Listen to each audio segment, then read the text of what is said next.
শরীর খারাপ থাকলেও বাড়ির বউটাকে হাসি মুখেই কাজ করতে হয়। মন খারাপ হলেও কিন্তু একদম কান্না করা যাবে না।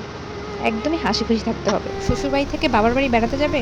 তাহলে স্বামীর থেকে অনুমতি নিবে একবার, আর শাশুড়ির থেকে অনুমতি নিতে হবে ১০০ বার। আর এতবার অনুমতি নেওয়ার পরও আপনার বিলটা কি পাস হবে কিনা এটাতে কিন্তু একটা সন্দেহ থেকেই যায়। সো হ্যালো এভরিওয়ান, কি অবস্থা সবার? আশা করছি সবাই অনেক ভালো আছে। আগে মেয়েরা যে পরিমাণ কষ্ট সহ্য করে মুখ বুঝে সংসার করে গেছে, বর্তমানে কিন্তু সেটা একদমই নেই। তবে আমি একটা কথা অনেক চিন্তা করে দেখলাম, বর্তমান মেয়েদের মতো যদি আগের মেয়েরা একটু স্বাবলম্বী হতো, তাহলে বর্তমান যুগের তুলনায় আগে কিন্তু ডিভোর্স আরও বেশি হতো। স্বামী স্ত্রীর সম্পর্কটাকে আমাদের কোরআন হাদিসের আলোকে যতটুকু সম্মান দেওয়া হয়েছে, কিংবা একটা হাজব্যান্ড ওয়াইফের মধ্যে যেটুকু স্পেস থাকার কথা, বর্তমানে কি ওই সম্মান কিংবা কতটুকু স্পেস আসলেই আছে? পুরুষ মানুষের চোখ সবসময় পরিপাটি নারী খুঁজে।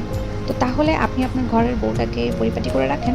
স্বামী হিসাবে এটা তো আপনার দায়িত্ব। বর্তমান সমাজে কয়টা ছেলে তার স্ত্রীকে বিয়ের পর পরিপাটি করে রাখতে পারে? সেই তো সংসারের চাপে পড়ে মেয়েটার লাইফ শেষ। একটা মেয়ে যে নিজেকে পরিপাটি করে রাখবে, ওই সময়টুকু কিংবা ওই সুযোগটুকু একটা মেয়ের হয়ে ওঠে না। কারণ ওই সুযোগটা একটা ছেলেই পরিবারে করে দিতে পারে না। তাই আমি মনে করি প্রত্যেকটা ছেলেকে আগে ব্যালেন্সিং শিখতে হবে, যে কিভাবে দুইটা পাশ ব্যালেন্স করা হয়, কিভাবে দুইটা পাশ ব্যালেন্স করা লাগে, এটা শিখে তারপর বিয়ে করা উচিত। বর্তমানে তো ছেলেরা ব্যালেন্সিং জানেই না, শিখা তো অনেক দূরের কথা। মাঝখান থেকে বউ এবং মা দুজনকে লাগিয়ে দিয়ে তিনি আরামসে বাহিরে পরিপাটি নারী খুঁজতে চলে যায়।